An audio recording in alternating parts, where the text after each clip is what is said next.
Sejam todos bem-vindos ao canal de leitura da Inês.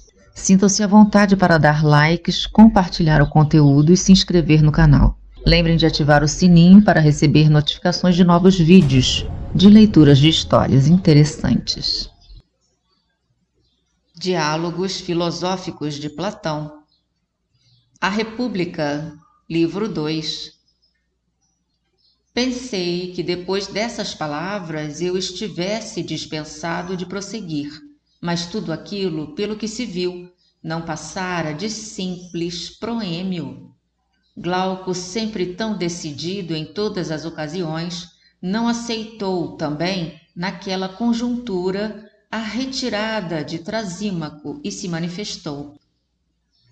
Sócrates disse: queres apenas deixar a impressão de que nos convencestes, ou desejas de fato capacitar-nos de que a justiça, de qualquer forma, é sempre superior à injustiça?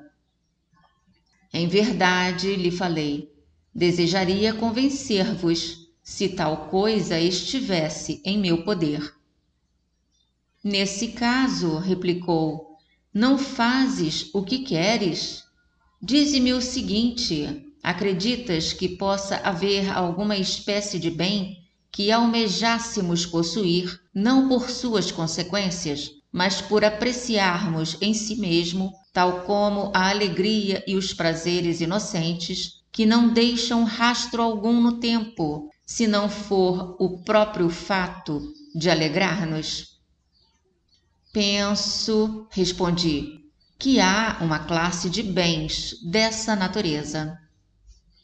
E então, e não haverá também os de que nos agradamos tanto por eles mesmos como por suas consequências, tal como o conhecimento, a vista, a saúde?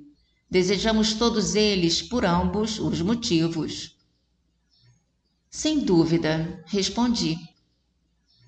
Não vês também, continuou, uma terceira classe na qual se inclui a ginástica, o tratamento de doenças, o exercício da medicina e, de modo geral, as profissões lucrativas?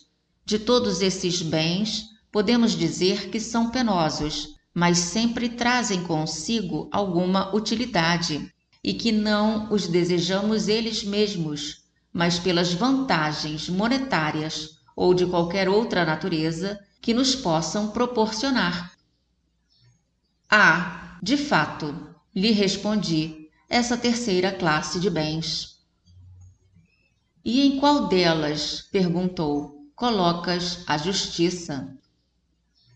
A meu parecer, lhe disse, na mais bela, a que tanto por ela mesmo como por suas consequências terá de amar quem quiser ser feliz. Porém, não é essa a opinião da maioria, que inclui a justiça na classe dos bens incômodos, os que precisam ser alcançados com o fim lucrativo e do bom nome e para salvaguarda da reputação, mas dos quais em si mesmos devemos fugir como de algo modesto. Sei perfeitamente, lhe repliquei, que assim pensam quase todos. E disso mesmo Trasímaco a acusa há muito tempo, reservando seus elogios só para a injustiça, mas como se vê, tenho cabeça dura. Então, continuou, ouve também o meu parecer. Quem sabe se pensas como eu. Tenho a impressão de que Trasímaco se deixou amansar mais depressa do que fora razoável, encantado por ti, como sob a ação de uma serpente. Mas, a meu ver, os argumentos de um e de outro lado não foram suficientemente desenvolvidos. Desejo ouvir o que em si mesmos são os dois conceitos, a justiça e a injustiça, e que força tem cada uma quando presente na alma, sem levarmos em consideração nem o salário, nem qualquer outra vantagem delas decorrentes. Vou proceder da seguinte maneira. Vê se aprovas meu plano. Recapitularei a argumentação de Trasímaco, a começar por definir o que, na opinião geral, é a injustiça e por dizer de onde se origina. De seguida, mostrarei como todas as pessoas que a praticam o fazem a contragosto e por obrigação, como se não se tratasse de algum bem, mas de um mal necessário. Terceiro, que essas pessoas se comportam com coerência, pois é muito melhor, segundo dizem, a vida do homem injusto do que a do homem justo, conquanto, Sócrates, não seja essa a minha maneira de pensar. Mas o certo é que fico desorientado quando me zunem nos ouvidos os discursos de Trasímaco e de tantos outros. Porém, com relação à defesa da justiça e da superioridade que ela deve ter sobre a injustiça, ainda não encontrei nada que me satisfizesse. Desejaria ouvir a exaltação da justiça em si mesma, e de ti, sobretudo, é que espero esse elogio.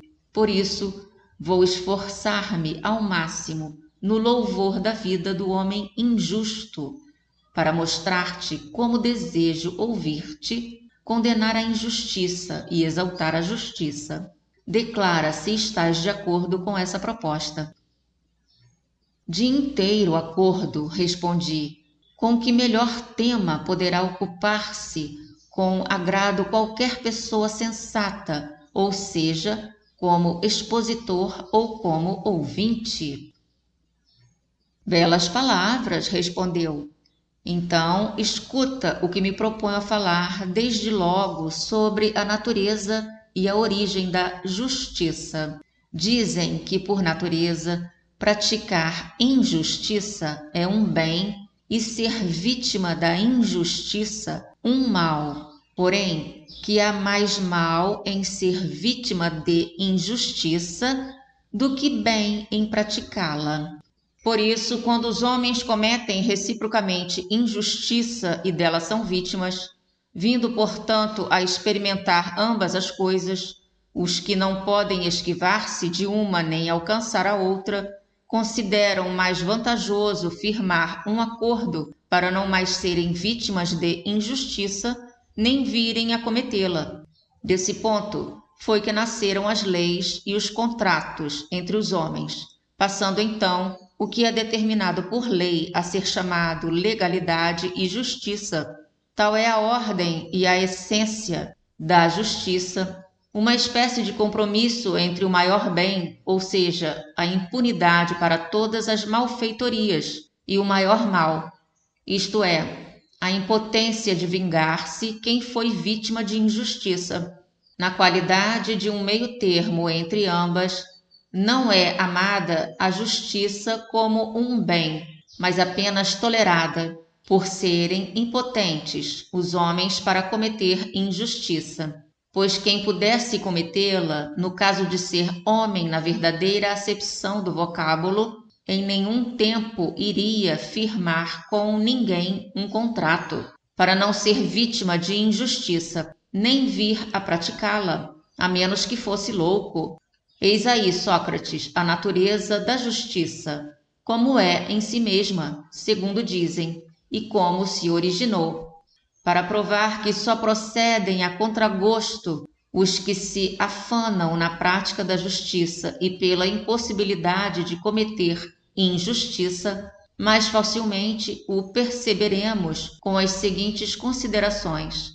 Demos a ambos, ao homem justo e ao injusto, o poder de fazerem o que bem lhes parecer, e acompanhemo-los depois para ver aonde vai conduzi-los a paixão. Nessa mesma hora, fora certeza surpreender o homem justo a trilhar o caminho do injusto, no propósito de obter vantagens, o que todos, por conformação natural, consideram um bem, pois é apenas a força da lei que os obriga a respeitar a igualdade. A melhor maneira de alcançar a liberdade a que me refiro seria dar-lhes o poder que outrora teve Giges, segundo contam, genearca do Lido. Giges era um pastor a serviço do rei da Lídia. Por ocasião de um grande temporal, acompanhado de tremor de terra, o solo se abriu, formando-se uma fenda no lugar em que ele levara a pastar o seu rebanho. Ao ver isso, tomado de admiração, penetrou na abertura, tendo percebido, segundo contam, entre outras maravilhas, um cavalo de bronze, oco e provido de pequenas janelas, através das quais, enfiando a cabeça, notou um cadáver que se lhe afigurou de proporções mais do que humanas. Inteiramente despido, deixava apenas ver um anel de ouro numa das mãos. Retirando-o, voltou Giges para cima, na reunião habitual dos pastores, para apresentarem ao rei o relatório mensal do estado do rebanho. Compareceu também Giges com o anel no dedo. Como estivesse sentado no meio dos outros, aconteceu virar casualmente a pedra do anel para a palma da mão, com o que imediatamente se tornou invisível para os circunstantes, que passaram a referir-se a ele como se já não se encontrasse ali presente. Cheio de admiração, tornou a mexer no anel e virou o engaste para o lado de fora, depois do que voltou a ficar visível. Tendo percebido o que se dera, fez várias experiências para ver se de fato era o anel dotado de tão extraordinária virtude, e sempre com o mesmo resultado. Tornava-se invisível quando a pedra era virada para dentro, voltando a aparecer quando a dirigia para fora. De posse desse conhecimento, trabalhou para ser um dos mensageiros para o rei, e chegado à corte seduziu a rainha. Com a sua ajuda, atacou o rei, assassinou-o e apoderou-se do trono. Na hipótese, portanto, de haver dois anéis iguais a esse, sendo um deles usado pelo homem justo e o outro pelo homem injusto, ninguém absolutamente, segundo tudo o indica, revelaria resistência de diamante para conservar-se fiel à justiça e não se apoderar dos bens alheios ou não tocar neles. Muito embora tivesse a possibilidade de tirar do mercado com toda a segurança tudo o que quisesse, penetrar em qualquer casa e deitar-se com quem lhe apetecesse, matar ou libertar da prisão quem bem entendesse, e fazer tudo o mais tal qual um Deus entre os humanos. Assim procedendo, nenhum diferiria do outro. Ambos percorreriam o mesmíssimo caminho, prova mais do que certa, com a qual todos terão de concordar, de que ninguém é justo por livre iniciativa, mas por coação, pois não há quem considere a justiça em si como um bem. Onde quer que possa praticar alguma injustiça, não deixará de fazê-lo. Todos os homens são de parecer que a injustiça lhes é de muito mais proveito do que a justiça, no que estão certos, como o dirá o defensor da presente proposição, pois o indivíduo com semelhante poder, que não se decidisse a praticar nenhuma injustiça, nem a tocar nos bens alheios, seria tido na conta de infelicíssimo pelos observadores e inteiramente destituído de senso. Muito embora uns para os outros o elogiassem, enganando-se mutuamente, de medo de virem a ser vítimas de alguma tramóia de qualquer deles. Sobre esse tópico é quanto basta.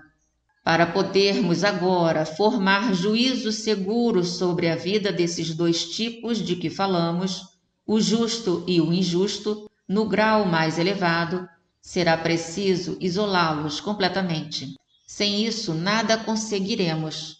E como poderá ser feita semelhante separação? Da seguinte maneira: nada tiremos da injustiça do homem injusto, nem da justiça do homem justo. E imaginemos cada um deles como perfeito na sua maneira de viver. Para começar, Façamos do homem injusto um profissional completo em sua atividade. Um hábil piloto ou um médico sabem distinguir perfeitamente o que é ou não possível nas respectivas profissões, empreendendo aquilo e abandonando o resto. No caso de cometerem algum engano, são suficientemente hábeis para repará-lo. Da mesma forma deverá proceder o homem injusto, que praticará com todas as regras da arte as suas malfeitorias, sem nunca se deixar colher em flagrante, caso queira, de fato, apresentar-se como mestre consumado de injustiça. Quem é apanhado em alguma falta é tido na conta de incapaz, pois a mais consumada injustiça é parecer alguém justo sem o ser.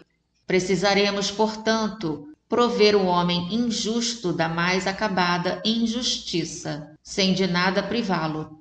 Mais ainda, consintamos que a prática dos piores crimes, ali e a mais elevada reputação de justiça, se chegar a dar um passo em falso, seja capaz de corrigi-lo. No caso de vir a ser conhecido algum dos seus atos, terá de dispor de dotes oratórios para justificar-se, além de poder decidir-se pela violência, sempre que esta se fizer necessária, ora com o emprego da coragem pessoal e da força, ora com os recursos materiais e a influência de amigos que tenha sabido angariar. Concebido desse modo em nosso discurso o homem injusto, coloquemos o justo ao seu lado, o homem simples e generoso, que não deseja, como diz Ésquilo, apenas parecer bom, mas ser de verdade homem de bem. Suprimamos a aparência. Se parecer justo, no mesmo instante se verá acumulado de honrarias e de presentes, por causa precisamente da aparência, tornando-se-nos incerto, por conseguinte, se ele é justo por amor à justiça ou por causa dos presentes e honrarias.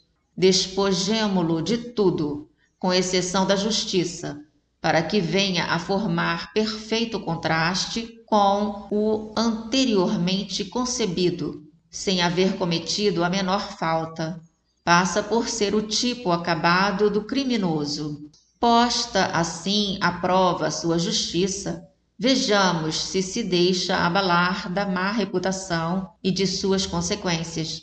Mostre-se firme até a morte. Sendo justo, pareça injusto enquanto viver, para que, tendo ambos atingido a meta extrema, um da justiça e o outro da injustiça, seja possível decidirmos qual deles foi o mais feliz. Deuses, meu caro Glauco, exclamei, com que vigor soubeste polir esses dois tipos. Para nosso julgamento são verdadeiras estátuas. Faço o que posso, respondeu. Uma vez assim constituídos, não será difícil, segundo penso, descrever a espécie de vida que aguarda a cada um. É o que vou fazer. Se achares de algum modo grosseira a descrição, considera que não sou eu quem falo, mas os que exaltam a injustiça em detrimento da justiça. Dizem que nessas circunstâncias o justo será vergastado, torturado e amarrado. Queimar-lhe-ão os olhos e, por último, depois de passar por todos esses tormentos, será empalado, para compreender facilmente que o que importa não é ser, porém parecer justo. Aquele dito de Ésquilo se aplicaria com muito maior propriedade ao injusto. Este, dirão, é que se esforça por alcançar o que realmente existe. Não vive de acordo com as aparências. Deseja ser injusto de verdade, não simplesmente parecer. Cultivando da mente o fundo sulco de onde conselhos fúlgidos germinam. Para começar, por ter fama de justo, ocupará cargos de direção na cidade. Depois, casar-se-á na família que quiser e dará seus filhos em casamento para quem bem lhe parecer. Tratará ou se aliará com quem entender, sem falarmos que de tudo colherá vantagens, pois não se deterá diante de qualquer injustiça, vendo-se às voltas com algum pleito, seja público ou particular. Sempre se sobreporá ao adversário e ganhará à sua custa, e porque sabe tirar partido de tudo, enriquecerá depressa, ficando em condições de fazer bem aos amigos e mal aos inimigos. Oferece sacrifício às divindades, dádivas frequentes e magníficas, tornando-se assim capaz de obter com muito melhor resultado que o justo as graças dos deuses ou dos homens que entender, donde podermos concluir ser ele, por direito, muito mais amado dos deuses do que o justo. Vem daí, Sócrates, dizerem que os deuses e os homens cooperam para deixar mais feliz a vida do homem injusto do que a do justo. Depois dessas considerações de Glauco, eu tencionava dizer alguma coisa, porém, nisso tomou a palavra seu irmão Adimanto para perguntar: de certo, não vais dizer-nos, Sócrates, que o argumento foi suficientemente desenvolvido? Que mais poderá faltar? Lhe perguntei. Não houve referência ao que sobretudo importava ser tratado? Então observei, de acordo com o provérbio, um irmão que socorra o outro. Por isso, se de fato ele se esqueceu de alguma coisa, corre em seu auxílio. Mas o que ele disse já é bastante para lançar-me ao solo e deixar-me inteiramente incapaz de sair em socorro da justiça. Ao que ele respondeu: o que disseste de nada adianta. Ouve mais o seguinte: é necessário desenvolver também a tese contrária, a dos que exaltam a justiça e censuram a injustiça, para que ressalte ainda mais o que, a meu ver, é o pensamento de Glauco. O certo é que os pais falam aos filhos e os aconselham, e com eles todos os que têm a seu cargo outras pessoas, que é preciso ser justo, porém nenhum elogia a justiça em si mesma, mas apenas o bom nome que ela proporciona.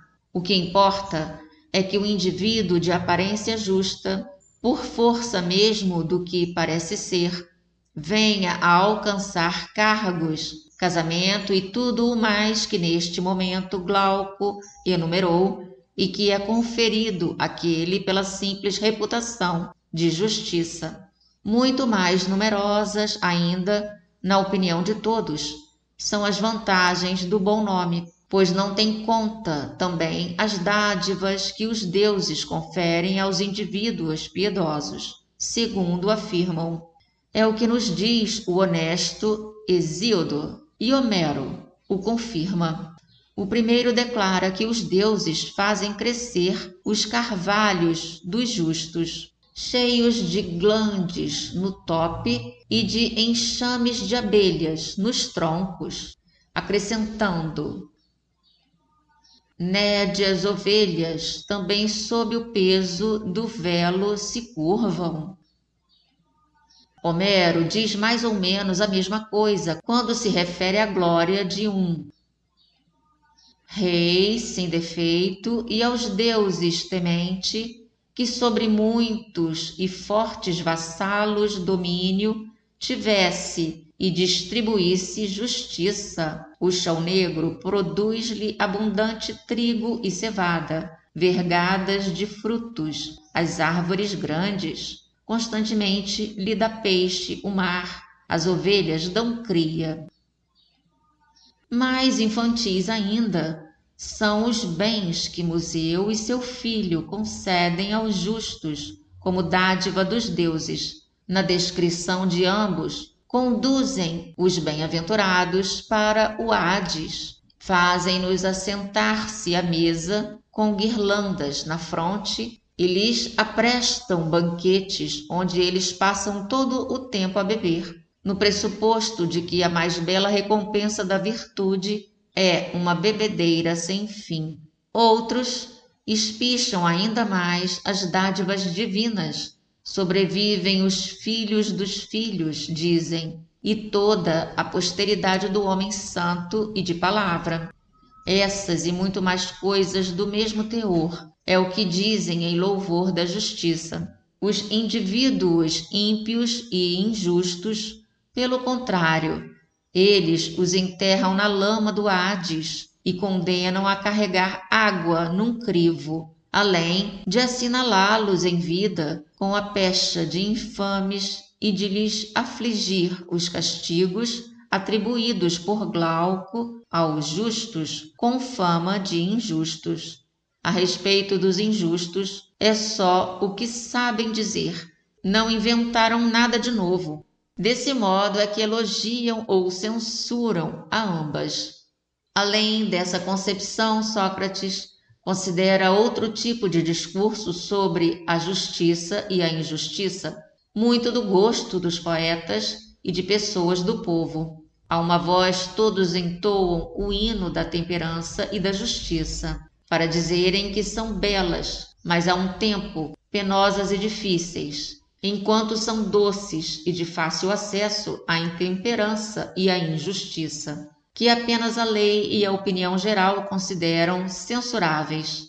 A injustiça é muito mais vantajosa do que a justiça, é o que todos afirmam, mostrando-se inclinados a considerar felizes e a acatar particularmente e em público os indivíduos maus, porém ricos ou de qualquer forma poderosos, e a desprezar e não fazer caso dos obscuros e pobres, conquanto admitam que estes são melhores do que os outros.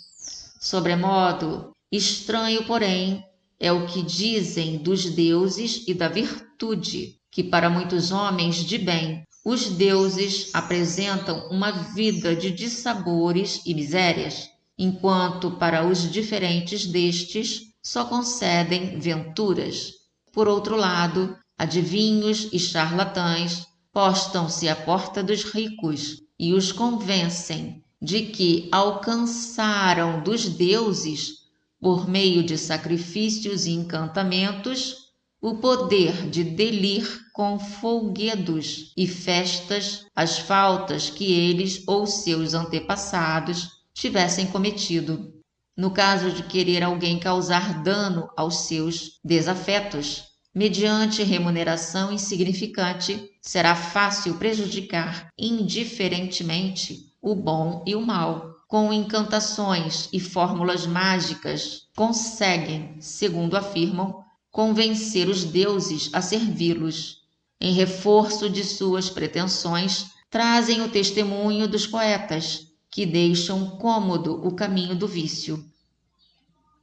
Para chegares aos vícios, por mais numerosos, é muito fácil. Macio é o caminho. Bem perto eles todos demoram. Antes a virtude, porém, o suor colocaram os deuses, e uma estrada comprida e íngreme. Aduzem também o testemunho de Homero sobre a possibilidade de influírem os homens nas divindades, como fazê-lo dizer que os próprios deuses se deixam dobrar. Com terem mais dignidade, poder superior e virtude. Apesar disso, conseguem os homens obter-lhes as graças e com libações e gordura queimada, com preces e vítimas, se porventura cometem qualquer infração ou pecado. Trazem também livros aos montes de Museu e Orfeu, filhos de Selene e das musas, conforme alegam e com cujas regras organizam o ritual dos sacrifícios. o que lhes permite convencer não apenas particulares, como até mesmo cidades inteiras, de que é possível a reparação e purificação de qualquer crime por meio de sacrifícios e folguedos pueris, tanto em vida como depois de morto. A essas cerimônias dão o nome de expiação, atribuindo-lhes o poder de livrar-nos dos tormentos do outro mundo. A negligência de tais práticas acarreta terríveis sofrimentos. Todos esses discursos, meu caro Sócrates, continuou, em tantas variações, acerca da justiça e da maldade e da estima em que são tidas pelos homens e pelos deuses, que impressão imaginamos possam deixar na alma dos jovens que os escutam. Refiro-me aos bem dotados e capazes, por assim dizer, de apanhar do que ouvem de passagem e como num voo a conclusão de como devem ser e qual o caminho a percorrer para atravessarem a vida do melhor modo possível. Não faltará quem repita para si mesmo aqueles versos de Píndaro. Como escalar o muro intransponível pelo direito ou por caminhos tortos? A fim de passar seguro o resto da vida, estou cansado de ouvir dizer que a justiça não me será de nenhuma vantagem e, ao contrário, só me ocasionará trabalhos e dissabores, se além de ser realmente justo, eu não parecer que o sou. Porém, se for injusto e souber apresentar justiça, prometam-me uma vida somente comparável à dos deuses.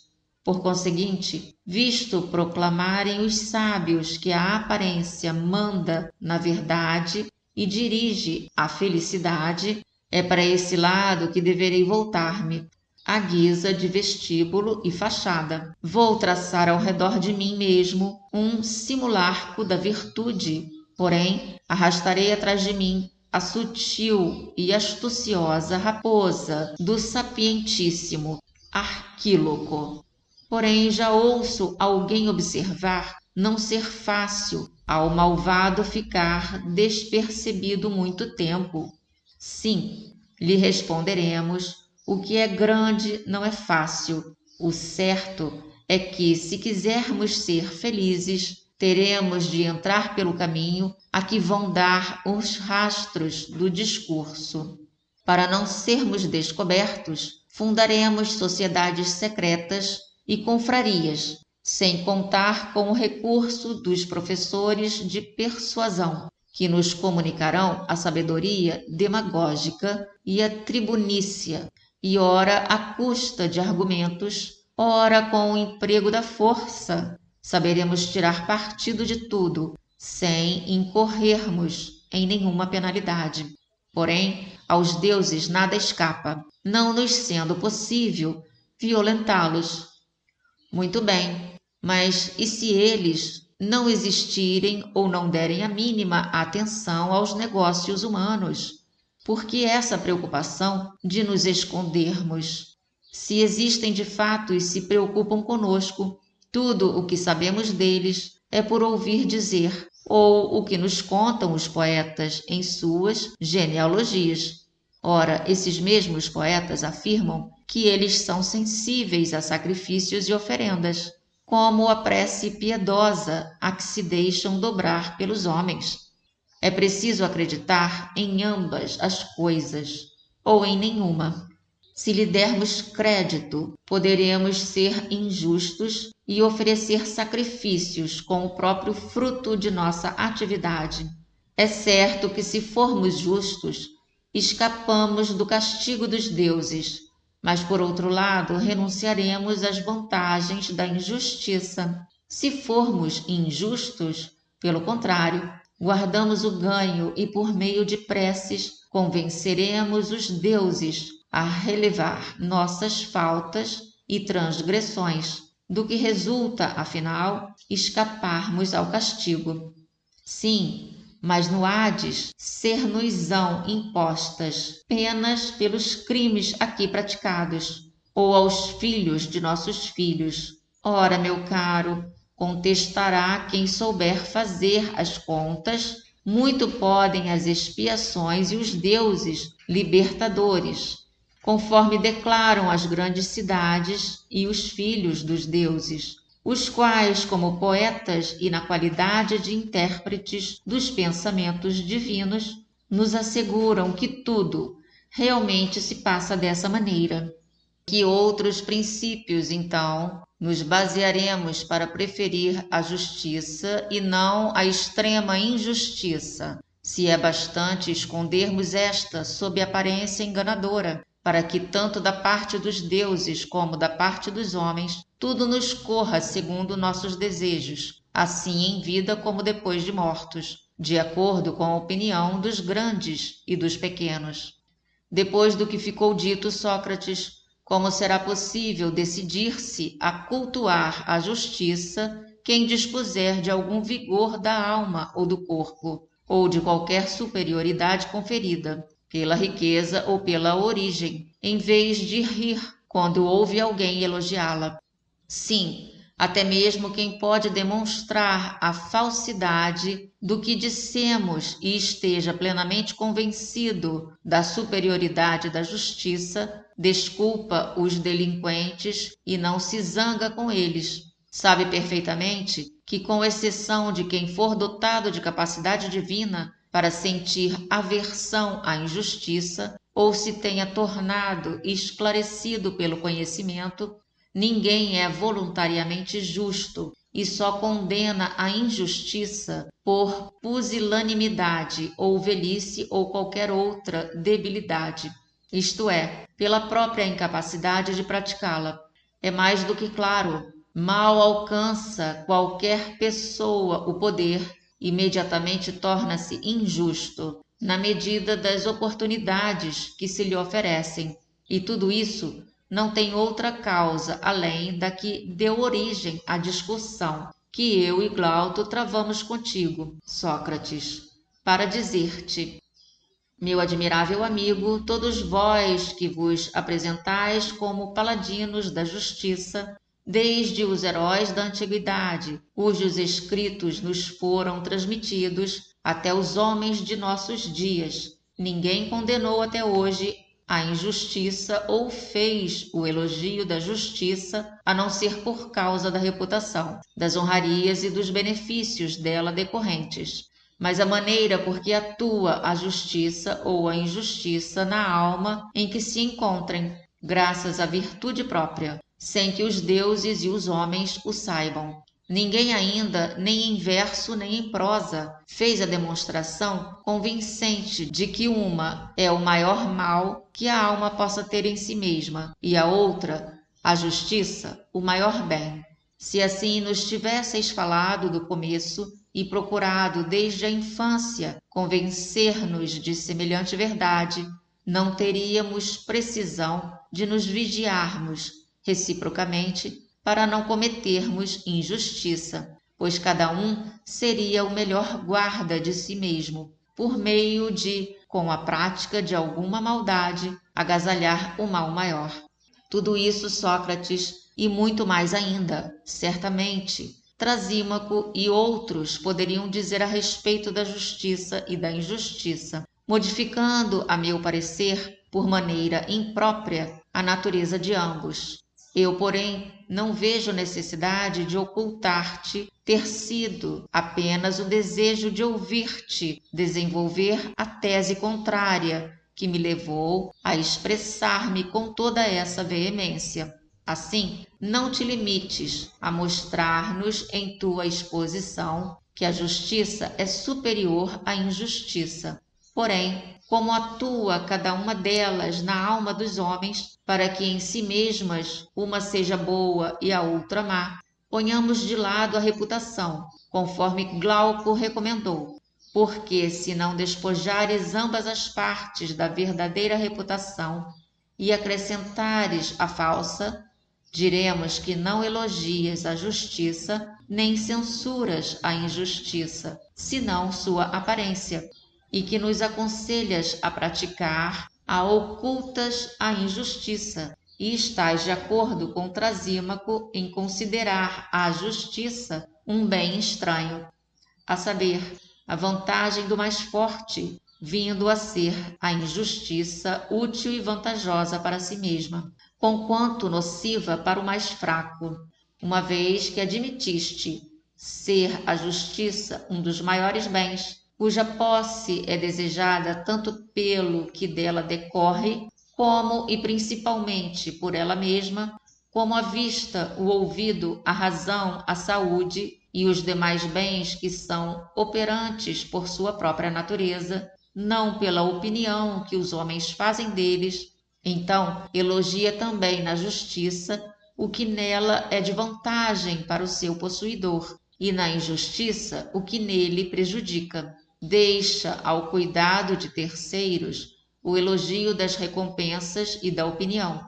Na boca de outras pessoas, eu ainda poderia tolerar essa maneira de elogiar a justiça ou de reprovar a injustiça, em que são exaltados ou condenados o prestígio ou as vantagens de uma e de outra. Porém, de ti, que dedicaste a vida exclusivamente ao estudo dessa em questão, espero coisa muito diferente, a menos que decidas o contrário.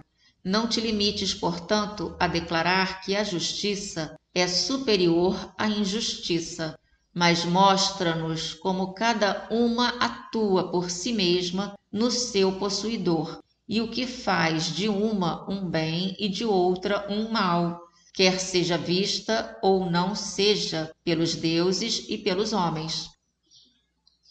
Ouvindo-os, admirador como sempre fora da natureza de Glauco e de Admanto, fiquei satisfeitíssimo e lhes falei.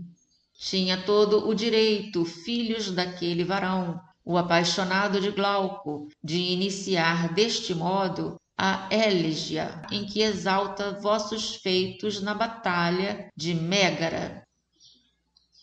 Ó filhos de Aristão, raça divina de um ilustre genearca! A meu parecer, amigos, é muito justo o elogio. Forçoso é que vos tenha tocado algum influxo divino, para não ficar desconvencidos da superioridade da injustiça sobre a justiça, depois de falardes a seu respeito como o fizestes. Minha impressão é de que o não estais. Deduzo isso do vosso caráter, pois só pelos discursos de agora teria de mostrar-me um tanto desconfiado. Porém, quanto mais acredito em vós, tanto maior é a dificuldade em que me vejo para tomar qualquer resolução. O fato é que não sei como sair em socorro da justiça, pois não me considero à altura de semelhante missão, e a prova é que não vos satisfez, conforme me pareceu o que eu disse a Trasímaco, para demonstrar que a justiça era superior à injustiça. Por outro lado, não me é possível deixar de defendê-la. Receio que seja impiedade desanimar quando a atacam na minha presença e não sair em sua defesa enquanto dispuser de algum alento e estiver em condições de falar. O melhor partido, portanto, será socorrê-la, como me for possível.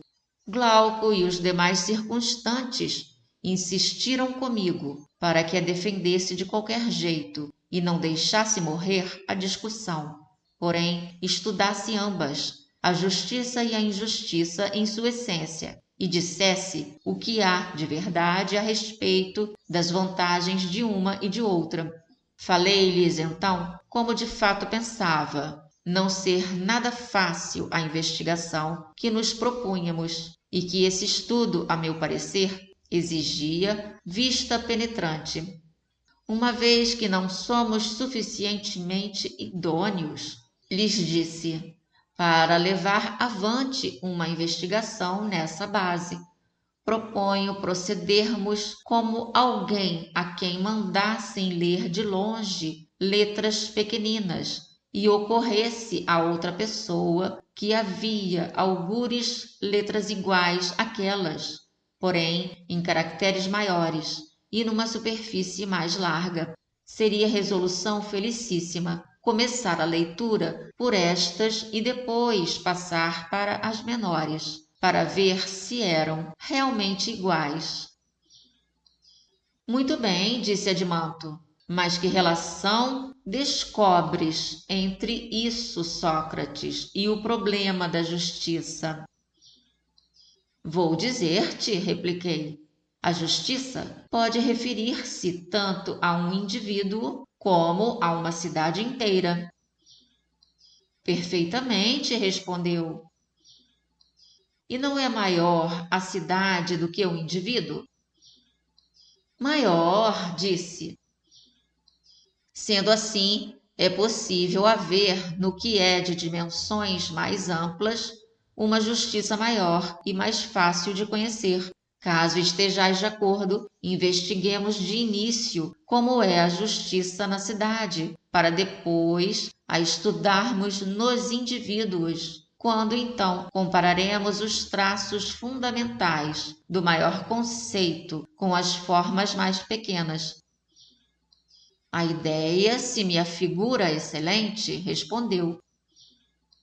E então, perguntei, no caso de acompanharmos em pensamento a formação de uma cidade, não assistiremos no mesmo passo ao processo do nascimento da justiça e da injustiça?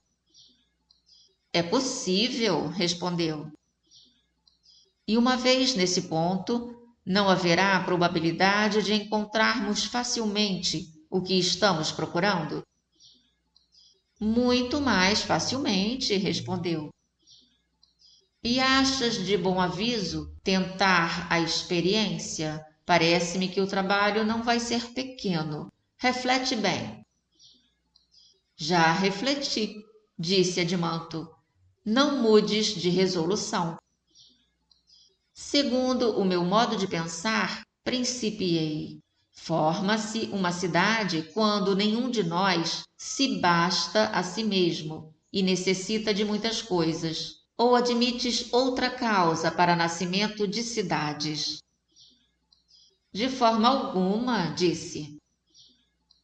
Assim, quando um indivíduo chama outro para ajudá-lo em algum empreendimento e mais um terceiro para outra precisão, desse modo, por serem múltiplas as necessidades de cada um, vários indivíduos se reúnem no mesmo local para reciprocamente se auxiliarem. Damos o nome de cidade a semelhante ajuntamento, não é verdade? Perfeitamente. Mas alguém só entrega alguma coisa a quem quer que seja, no caso de ter o que dar ou de receber também algo de que espera ao ferir alguma coisa. Isso mesmo.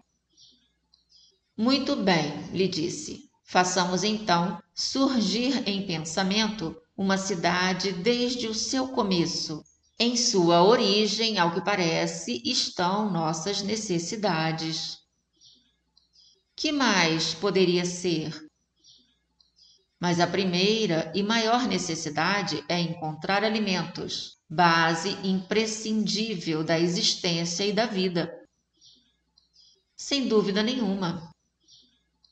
A segunda é a moradia, a terceira, vestes e coisas semelhantes. Isso mesmo.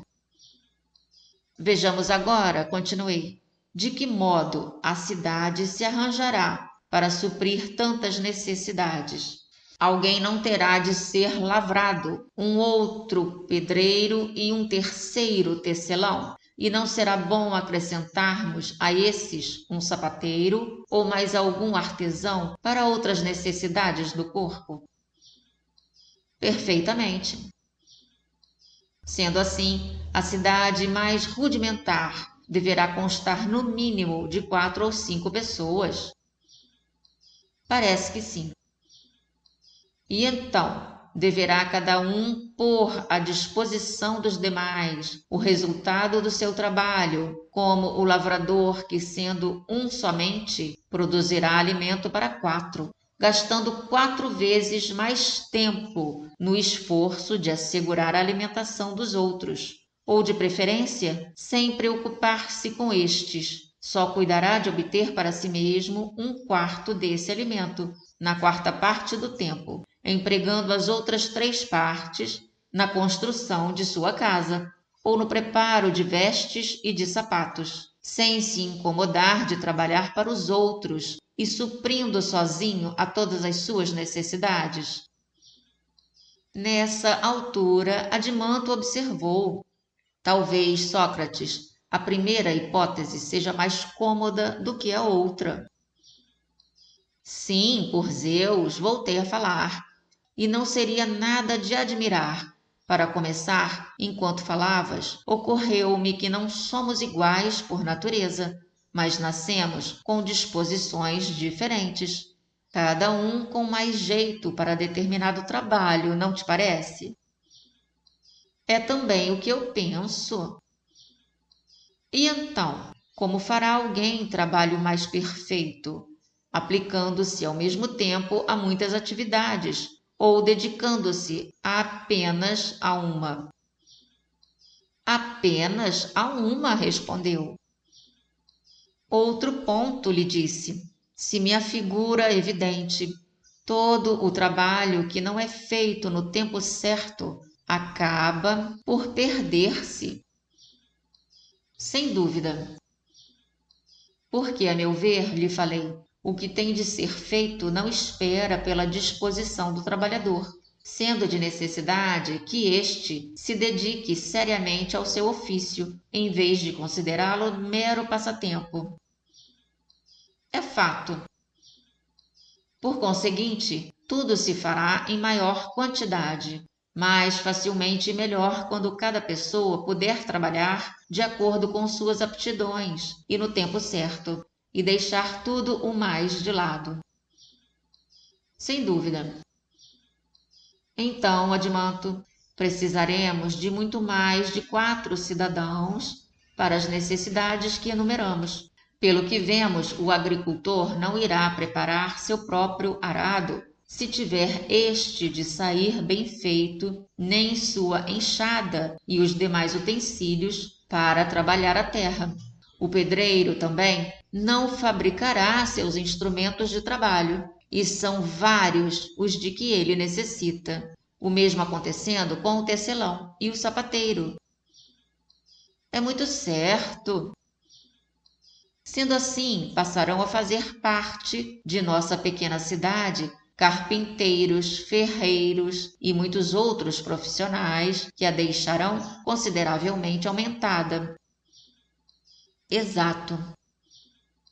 Porém, ainda não ficará muito grande se a esses agregarmos boieiros e pastores de ovelhas e de outros animais, para que os agricultores disponham de bois para o arado e de bestas, os construtores para os transportarem com os lavradores, e tenham peles e lãs, os tecelões e os sapateiros. Deixaria de ser, observou, uma cidade pequena, a que congregasse tanta gente. Porém, objetei, seria quase impossível fundar uma cidade num local em que não fosse necessário importar nada. Impossível realmente. Precisará, portanto, de novos cidadãos que lhe tragam de outras cidades o de que ela necessita. É fato. Mas, se o emissário for de mãos vazias, sem levar nada do que precisam os que devem suprir as necessidades de seus concidadãos, voltará também de mãos abanando, não te parece? Penso que sim. Não deverão, portanto, produzir em casa apenas para o gasto, mas tudo em quantidade e variedade suficientes para atender aos pedidos dos que lhes suprem as necessidades. É isso mesmo. Precisamos, por isso, aumentar o número dos trabalhadores agrícolas e dos artesãos de nossa cidade. Precisamos de fato. E também o dos incumbidos de importar ou de exportar as mercadorias, a saber, os comerciantes, não é verdade? Sem dúvida. Sendo assim, vamos precisar também de comerciantes? Perfeitamente. E se o comércio se fizer por mar, precisaremos ainda de um número maior de trabalhadores, justamente dos que têm prática da vida do mar. Muito maior, sem dúvida. E com respeito à própria cidade, de que modo será feita a permutação do que cada um produzir com o seu trabalho? Foi para isso, precisamente, que se congregaram e fundaram a cidade. É evidente, respondeu, que será por meio de compra e venda. Daí, então, terá de surgir um mercado e a moeda, representativa do valor das trocas. Perfeitamente. Mas se o lavrador ou qualquer outro trabalhador especializado levar para o mercado o que ele produzir e lá não chegar juntamente com os que desejam permutar com ele os seus produtos, não terá de descurar-se de suas ocupações para deixar-se ficar sentado no local? De forma alguma, respondeu. Há pessoas que, percebendo esse inconveniente, se oferecem para semelhante serviço, o que se observa de regra nas cidades bem constituídas, indivíduos fracos fisicamente e incapazes de qualquer outra ocupação. Esses passam o tempo no mercado, trocando por dinheiro os produtos que outros querem vender e convertendo estes novamente em dinheiro com os que têm necessidade de comprá-los. Essa necessidade, então, lhe observei, é que em nossa cidade dá origem à classe dos comerciantes, pois não damos o nome de tendeiros às pessoas que se plantam no mercado, prestando serviços nessa atividade de compra e venda, e não reservamos o de viajantes para os que saem a negociar de cidade em cidade. Perfeitamente. Há outra classe de trabalhadores, segundo penso, que intelectualmente não são dignos membros da comunidade, mas que, em virtude do vigor físico, são capazes de realizar trabalhos pesados. Esses vendem o emprego da força física e ao preço dão o nome de salário. Por isso mesmo, quero crer, são chamados assalariados, não é verdade? Perfeitamente. Logo, os assalariados, no meu modo de ver, constituem um complemento indispensável na cidade. É também o que eu penso. E agora, adianto, em crescimento já terá a cidade alcançado a perfeição? É bem possível. Em que lugar, então, se encontra a justiça e a injustiça? E em qual das coisas examinadas elas surgiram? É o que não percebo muito bem, Sócrates, respondeu, a menos que tenham nascido das relações recíprocas entre os cidadãos. É possível que estejas com a razão, lhe observei. Levemos avante, por conseguinte, sem desanimar, nossa investigação. Inicialmente, vejamos de que maneira passarão a viver as pessoas que se organizaram desse modo. Produzirão trigo e vinho, não é verdade? E vestes e calçados. Levantarão casas, descalços e despidos, em sua maioria, durante o verão, e no inverno vestidos e calçados, como convém. Alimentar-se-ão de farinha de cevada ou de trigo, por eles mesmos amassada ou assada, para o preparo de pães e bolos saborosos. que serão servidos em esteiras ou em folhas limpas, reclinados em leitos juncados de teixo e murta. Regalar-se-ão ao lado dos filhos, a beber vinho, com a fronte engrinaldada, e cantarão hinos em louvor dos deuses, em amigável convívio uns dos outros, regulando o número dos filhos de acordo com os recursos próprios, de medo da pobreza e da guerra.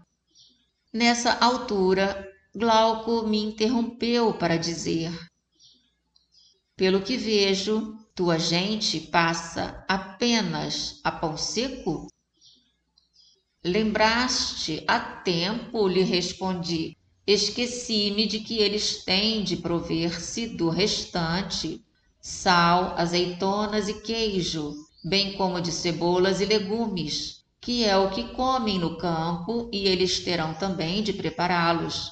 Até sobremesa lhes daremos figos, ervilhas e favas, e também bagas de mirto e castanha, que assarão no borralho com acompanhamento moderado de vinho, passando dessa maneira a existência em paz e com saúde. Chegarão à velhice, como é de se esperar, e transmitirão o mesmo modo de vida a seus descendentes.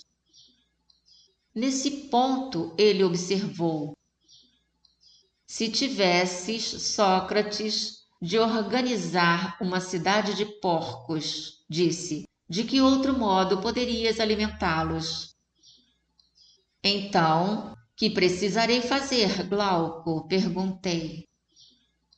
Como é de uso, disse, para não levarem vida miserável, segundo penso, recostados em leitos, disporão de mesa para as comidas e as sobremesas que atualmente servem. Que seja, lhe falei, compreendo. Não estamos considerando apenas como se forma uma cidade qualquer, porém uma cidade farta. Talvez não haja mal nisso. Estudando uma cidade nessas condições, é possível que venhamos a surpreender a justiça e a injustiça no momento preciso em que se originam. A meu ver, a verdadeira cidade é como a que descrevemos, sadia. Mas se quiserdes considerar também outro tipo de comunidade, a pletórica, nada nos impedirá de fazê-lo. Muita gente, ao que parece, não se agrada da primeira nem de seu regime de vida. Acrescentam-lhe mesas, leitos e móveis de várias naturezas, iguarias, perfumes, incenso, cortesãs, bolos, tudo com variedade e abundância. Sim, teremos de ir além do necessário a que nos referimos acima. Casas, vestes, calçados, para movimentar também as pinturas e os bordados, e adquirir ouro e marfim e tudo o mais da mesma espécie, não é verdade? Sim, respondeu. Nesse caso, seremos forçados a aumentar consideravelmente a cidade. A primeira, a sadia, já se nos revelou insuficiente. Teremos de sobrecarregá-la com o lastro de pessoas cuja presença não é exigida por nenhuma necessidade, como toda a classe de caçadores e de imitadores, muitos dos quais se ocupam com figuras e cores, muitos também com música, são os poetas e seus servidores, rapsodos, atores, dançarinos, empresários e também os fabricantes de artigos de toda a espécie, principalmente de uso feminino. O número de auxiliares, outro sim, terá de ser consideravelmente aumentado. Ou não te parece que necessitamos de pedagogos, amas, camareiras, modistas, além de cozinheiros e açougueiros? Teremos também de arranjar porqueiros, para os quais não havia lugar em nossa primeira cidade, pois ninguém então necessitava deles. Nesta, porém, tornaram-se indispensáveis. Precisaremos ainda prover-nos de guardadores de muitas outras espécies de animais, pois haverá quem queira alimentar-se deles, não é verdade? Como não? Mas com semelhante regime, vamos ter muito maior necessidade de médicos do que antes, não é verdade? Sem dúvida. E a terra, suficiente até então para alimentar os primeiros moradores, passará a ser pequena e inadequada, ou o que diremos? É assim mesmo, respondeu. Logo, teremos de cortar uma fatia do território dos nossos vizinhos, se quisermos ter chão bastante para a lavoura e o pasto, como aqueles também terão de fazer a mesma coisa com o nosso, logo que transpuserem os lindes do necessário, e também como nós, se empenharem na corrida para a aquisição de bens. Será inevitável, Sócrates, respondeu. Então, daí por diante, Glauco, teremos de guerrear, ou como faremos? Isso mesmo, retrucou. Não nos alarguemos agora, observei, em considerações sobre sabermos se a guerra tem boas ou más consequências. Limitemo-nos a dizer que descobrimos a origem da guerra, fonte das mais terríveis calamidades, assim públicas como particulares, onde quer que se manifeste. Perfeitamente. Sendo assim, caro amigo, nossa cidade terá de ampliar-se mais ainda, e não se tratará desta vez de algo insignificante, mas de um exército inteiro que terá de sair ao encontro dos invasores, em defesa dos nossos haveres e de tudo o que enumeramos há pouco. Como assim? Perguntou. Os próprios cidadãos não poderão incumbir-se disso? Não, lhe respondi, se estávamos certos nos princípios sobre que ficamos de acordo quando formamos a cidade. O que assentamos, como deves estar lembrado, é que é impossível a qualquer pessoa exercer com perfeição muitas atividades. Tens razão, disse. E então, lhe perguntei, não te parece que a competição bélica é uma arte? Sem dúvida, respondeu. E a arte do sapateiro, voltei a falar, deverá exigir maior atenção de nossa parte do que a do guerreiro? De forma alguma.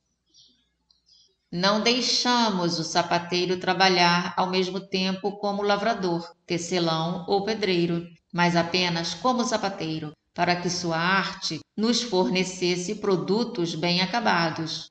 Da mesma forma, procedemos com os outros, indicando para todos uma única atividade e mais de acordo com sua inclinação, com inteira folga das demais, a que deveriam dedicar-se toda a vida, para não perderem a oportunidade de aperfeiçoar-se nas respectivas profissões.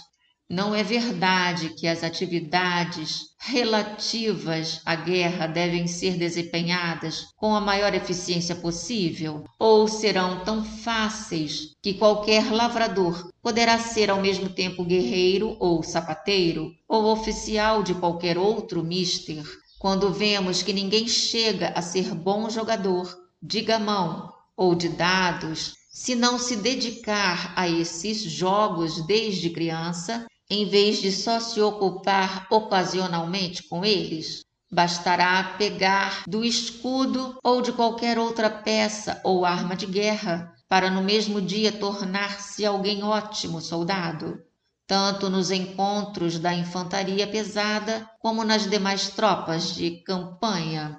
No entanto, é certo que ninguém se torna profissional, nem atleta apenas com o manejo ocasional dos respectivos instrumentos, os quais não serão de nenhuma utilidade para quem não adquiriu o conhecimento técnico de cada arte particular e não se exercitou suficientemente nelas.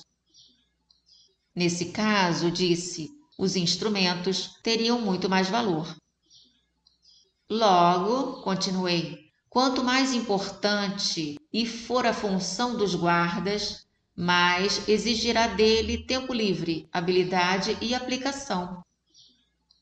Esse também é meu modo de pensar, respondeu. E não requer essa função aptidões naturais para o seu desempenho? Como não? Consistirá, portanto, nossa tarefa, se formos capazes de levá-la a bom termo, em escolher as pessoas indicadas por natureza para a função de guardas da cidade. Consistirá nisso, realmente.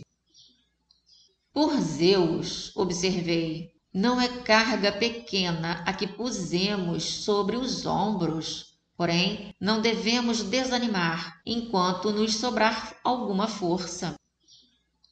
De certo, respondeu.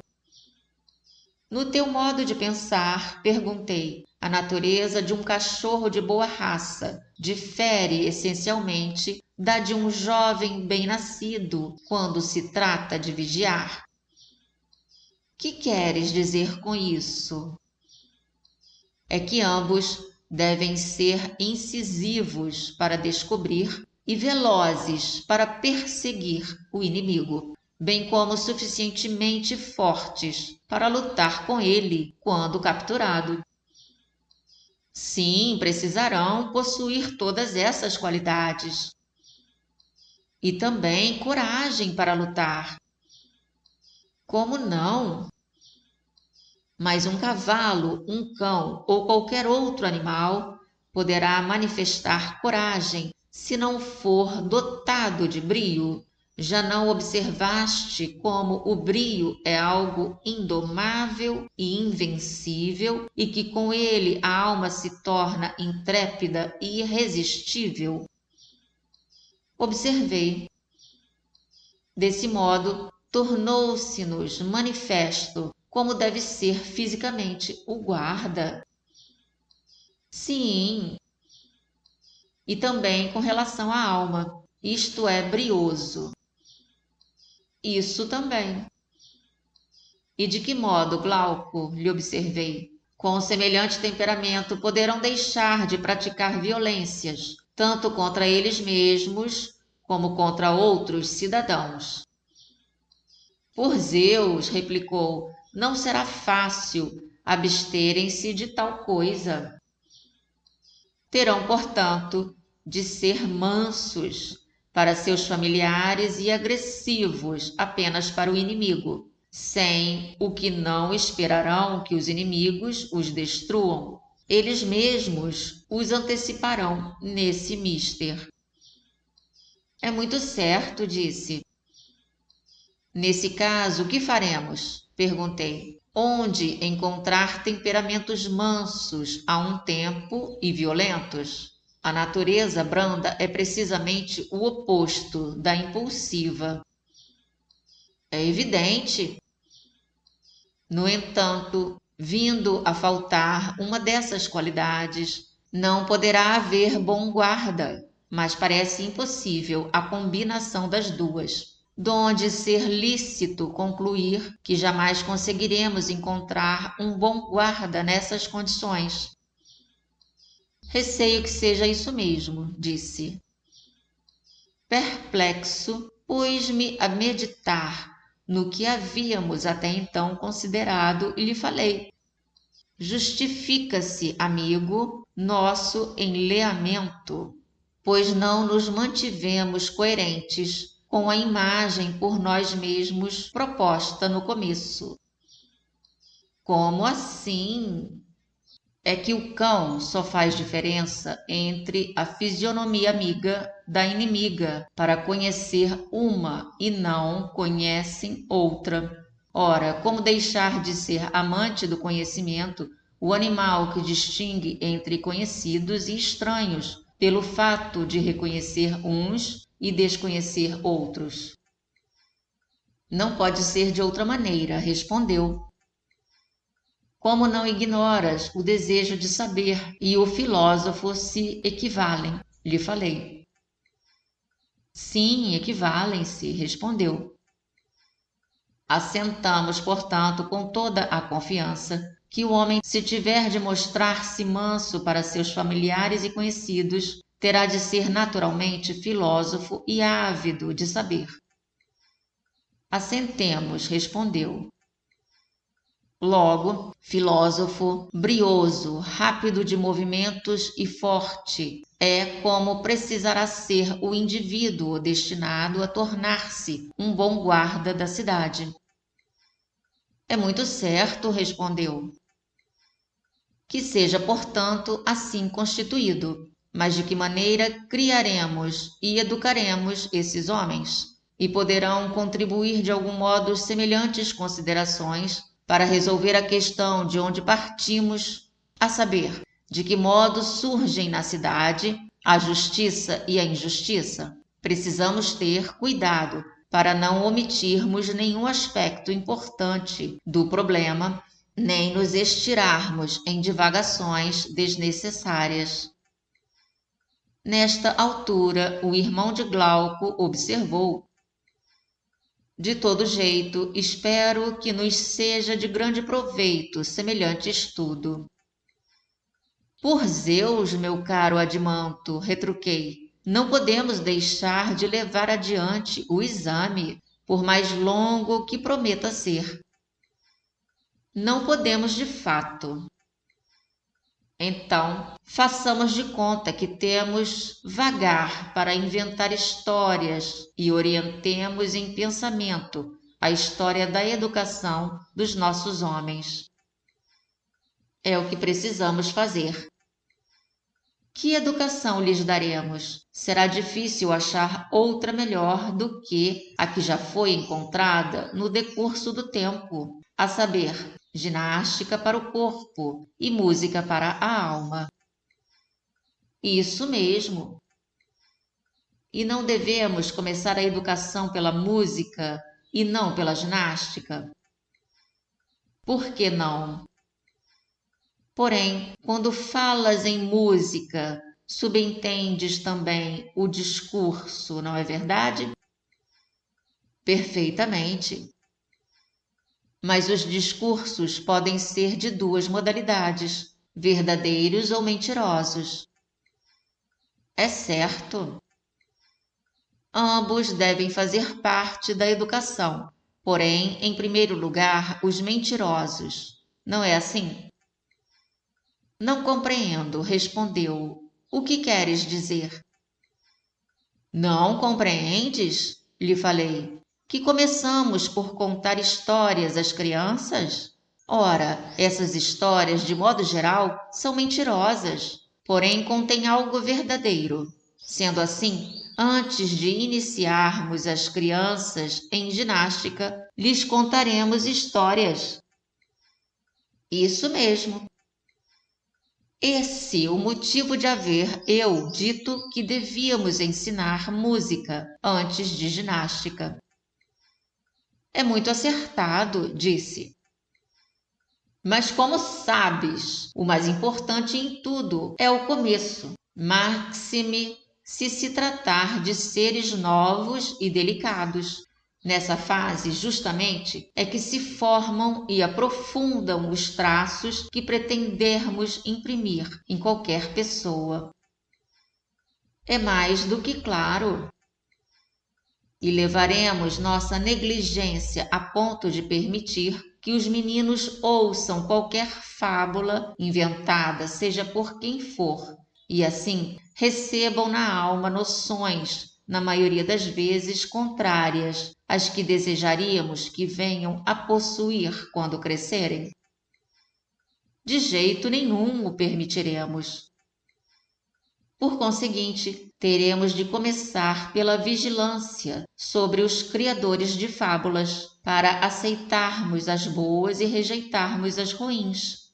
De seguida, recomendaremos às amas e às mães que contem a seus filhos somente as que lhes indicarmos e procurem amoldar por meio delas as almas das crianças com mais carinho do que por meio das mãos fazem com o corpo.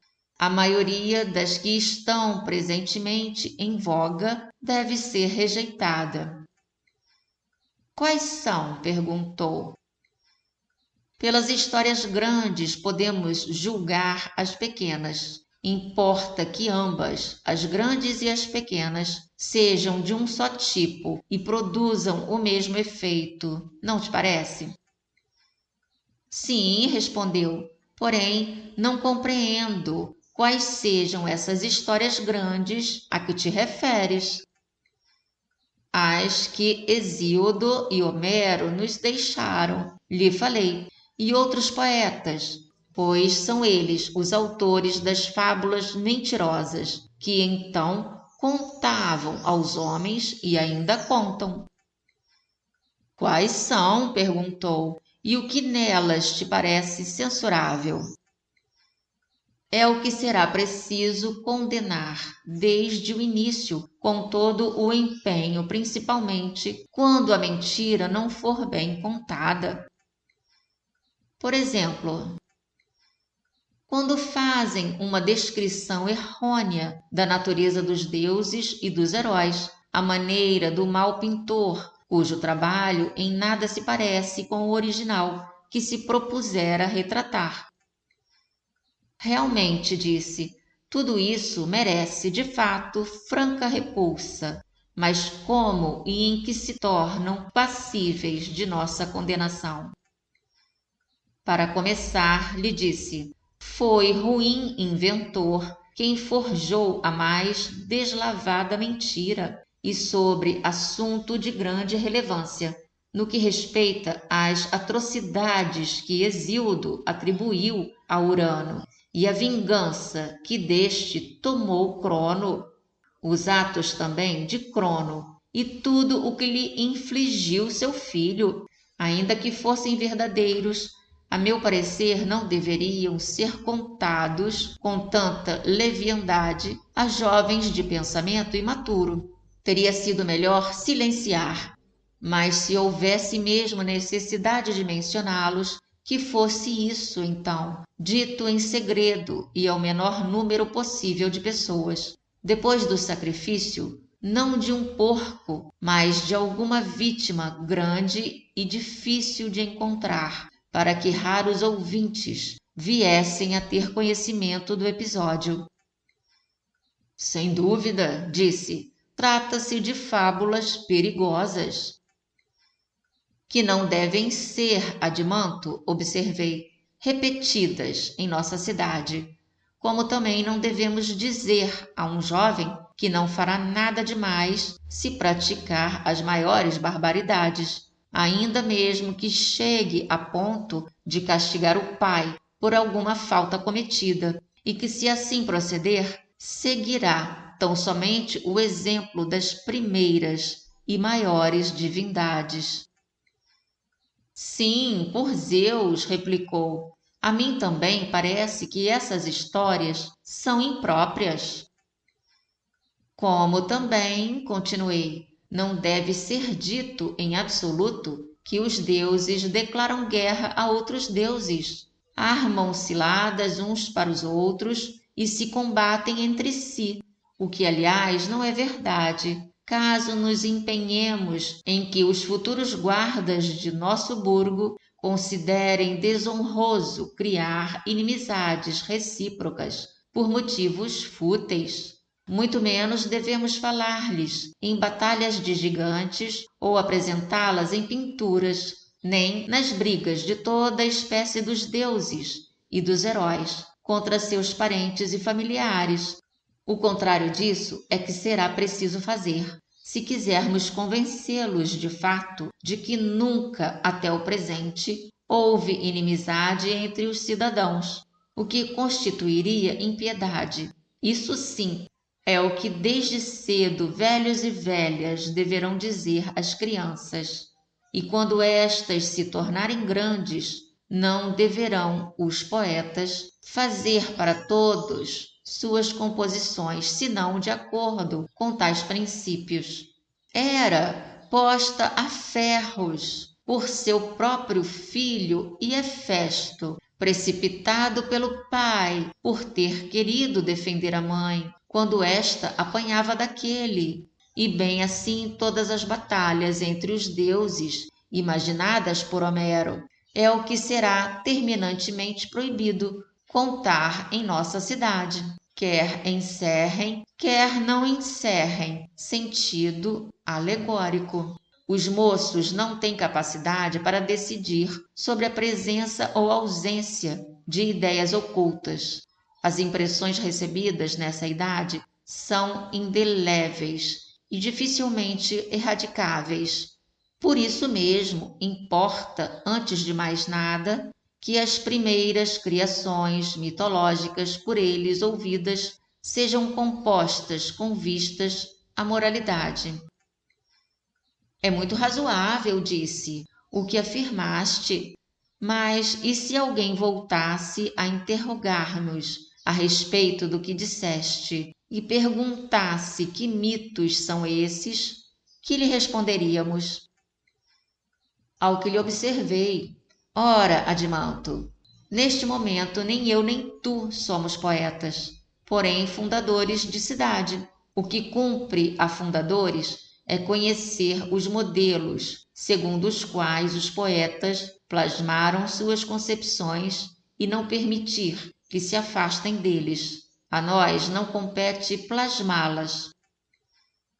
Está certo, respondeu, mas que modelos são esses a serem seguidos no domínio particular das lendas dos deuses? O que eu penso é o seguinte, respondi. Tal como for o Deus em sua essência, assim terá de ser representado, pouco importando o gênero de poesia em que apareça, épico, lírico ou trágico. É realmente como deve ser. E não é certo que a divindade é essencialmente boa e como tal deverá ser apresentada? Como não? E não é também certo que o bem nunca prejudica? Penso também dessa maneira, pois não pode prejudicar o que não for prejudicial. É impossível. Como não pode ser causa de nenhum mal o que é inócuo. Como o poderia? E agora, o bem não será vantajoso? Sim. E por conseguinte, causa de bem-estar? Certo? Sendo assim, o bem não é causa de tudo, porém apenas do que é bom. Não poderá ocasionar males. Seguramente, disse. Logo, sendo boa a divindade, não é causa de tudo, como geralmente se acredita, mas de muito pouco do que se passa com os homens. Na maioria das coisas, ela não tem ingerência. É muito menor o número de coisas boas que nos acontecem do que ruins.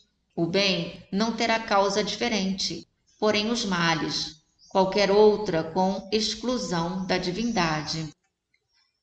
Afigura-se-me muito certo o que disseste, respondeu. Não podemos, por conseguinte, aceitar determinados erros, nem de Homero, nem de qualquer outro poeta, com relação à divindade, como ao afirmar aquele, por maneira insensata, que, sobre os umbrais do palácio de Zeus, 2 tonéis se acham postos, de suas dádivas, um só de males, de bens o outro cheio, e a quem Zeus dá uma mistura dos 2. Quem o recebe, ora goza, ora males por sorte lhes tocam. Caso contrário, se receber dádivas de um tonel apenas, sem mistura, esse, em extrema miséria, na terra divina, é condenado a vagar. E quem também, de bens e males, é Zeus, para nós, o doador.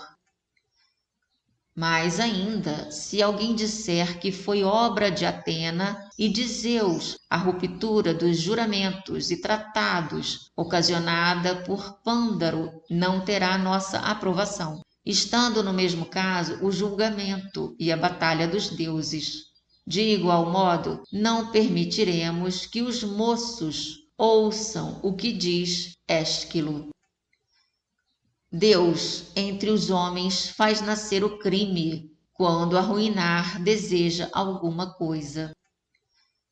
Se algum poeta tratar dos sofrimentos de Níobe, onde se encontram esses versos jâmbicos, os dos Pelópidas, ou do destino de Troia, ou qualquer outro assunto do mesmo gênero, não permitiremos que assevere ter sido tudo obra dos deuses, a menos que procure explicar o fato, como vamos tentar fazer nesse momento, para dizer que Deus só fez o que era justo e bom, e que os culpados lucraram com o castigo. Porém, que com o castigo os mortais se tornaram infelizes e que Deus foi o autor de sua desgraça. É o que não permitiremos aos poetas afirmar. No caso, todavia, de quererem dizer que o castigo dos maus se impunha por sua própria infelicidade e que com a punição foram ajudados por Deus, isso lhes será concedido.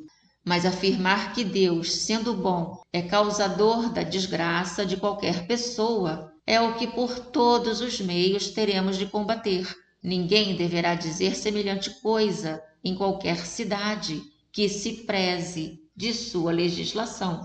Como não será permitido ouvir isso, nem a moços, nem a velhos, quer sejam histórias em prosa, quer em verso, porque além de impiedosas, não lhes trariam nenhuma vantagem, sobre serem todas elas contraditórias entre si. Votarei contigo, disse. Uma lei nesse sentido agrada-me bastante.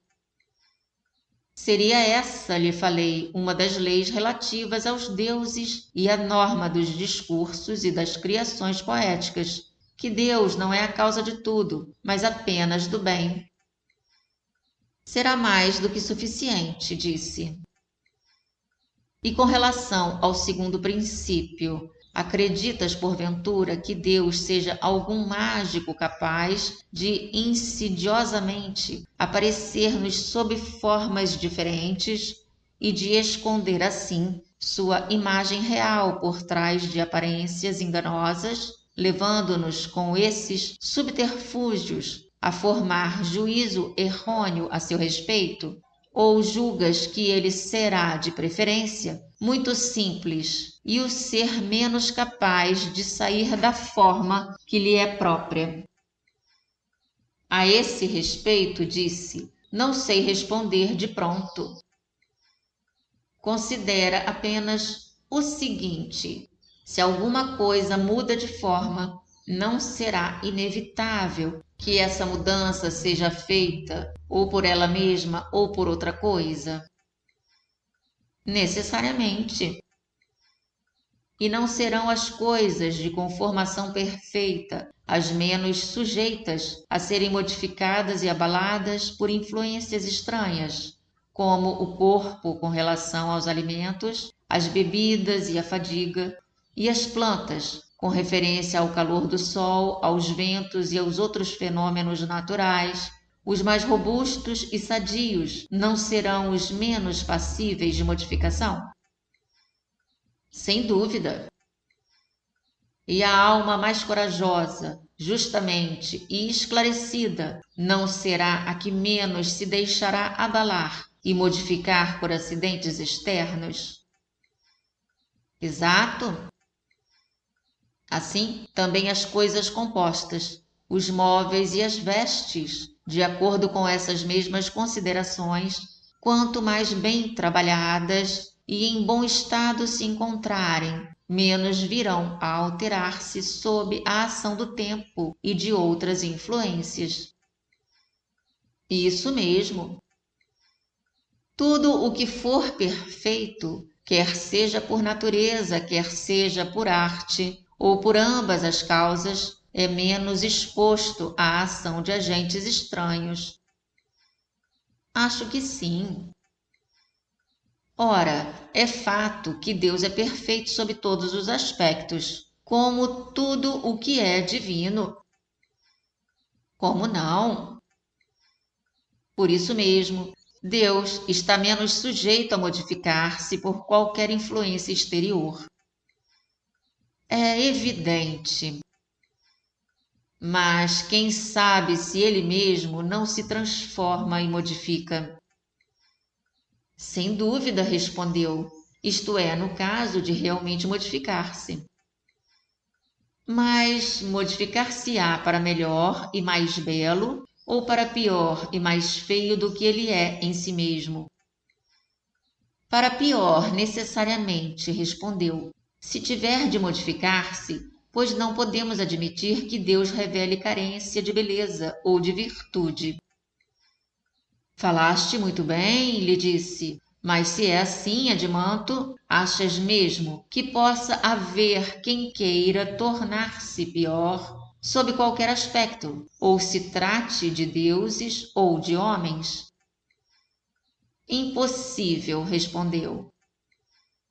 Fica então afastada a hipótese de querer qualquer um dos deuses modificar-se, não? Sendo cada um deles como tudo o que indica, o mais belo e o melhor possível, manterá sempre a forma que lhe é própria. Tudo isso, respondeu, se me afigura irretocável. Por conseguinte, caro amigo, nenhum poeta nos venha dizer que os próprios deuses, tomando as feições de um viajor estrangeiro, sob os mais vários aspectos percorrem cidades e campos. Nem se ponham a espalhar mentiras a respeito de Proteu e de Tétis, nem façam aparecer Hera em tragédias ou qualquer outra modalidade de poesia, sob a forma de sacerdotisa a mendigar para as dadivosas filhas do rio Ínaco de Argos, e nem nos impinjam 1000 outras petranhas do mesmo gênero, e que as mães, por seu lado, doutrinadas pelos poetas, deixem de pôr medo nos filhos com essas histórias da pior espécie, a respeito de certos deuses que andariam por aí durante a noite como estrangeiros, sob as mais variadas aparências, pois assim procedendo, elas mesmas deixarão de blasfemar contra os deuses e não contribuirão para que os filhos venham a ficar pusilânimes. É muito certo, respondeu. Mas quem sabe, observei, se sendo os deuses incapazes de modificar-se, levam-nos por meio de embustes e feitiçarias a acreditar que são vistos sob as mais diversas aparências. É possível, disse. Como? Perguntei. Dispor-se-á algum deus a mentir por ato ou por palavras e a apresentar-nos uma imagem falsa de si mesmo? Não saberei dizê-lo, respondeu.